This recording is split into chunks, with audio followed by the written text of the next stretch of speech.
রুকু এমন ভাবে করতে হবে, আমার যে ঘাড় আছে পিছনের অংশ, মাথা, ঘাড় আর পিঠ, এটা পুরাটা সমান থাকতে হবে। পুরাটা কি সমান। কিন্তু আমরা অনেক সময় কি মাথা নিচু করে রাখি, পিঠটা উঁচা করে দেই উটের মতো। কিসের মতো? উটের মতো।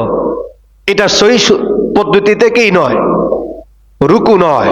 আমরা চেষ্টা করব সমানভাবে মাথা, ঘাড়, পিঠ এটা যেন সমান থাকে। কি থাকে? অর্থাৎ একটা পানির গ্লাস যদি আপনার পিঠের উপরে রুকু থাকা অবস্থা বসিয়ে দেওয়া হয়, এই পানির গ্লাস থেকে যেন পানি বিন্দু পরিমাণ না পড়ে, এইভাবে আমাকে রুকুটা করতে হবে।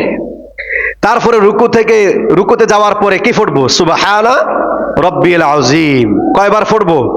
কমপক্ষে 3 বার, 5 বার, 7 বার, বেজর যত সংখ্যা আপনি পারেন। কিন্তু ইমামের পাশে আবার বেশি পড়তে যায়েন না, ইমাম তো বেশি পড়ার সুযোগ দিবে না।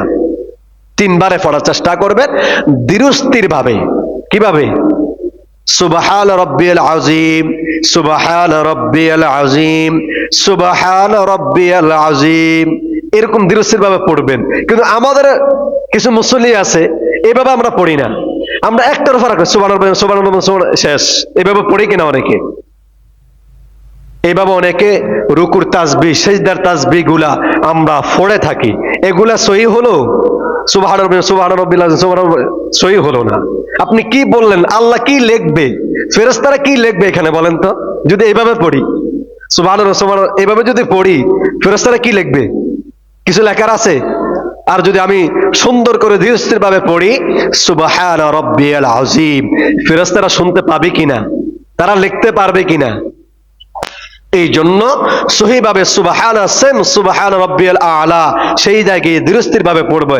এত উথামতাম হওয়ার কিছু নাই তো রে ভাই। আল্লাহর সামনে আল্লাহর কুদরতি পায়ে সেজদা দিচ্ছি, সেখানে যে গিয়ে যদি সুবহানাল্লাহ সুবহানাল্লাহ বলি তো হলো? আমি কোথায় গিয়ে কি করতেছি? কাকে আমি ফাঁকি দিচ্ছি? আমি মনে করতেছি যে আমি আল্লাহকে ফাঁকি দিচ্ছি না, আমি নিজেকে নিজে ফাঁকি দিচ্ছি। এভাবে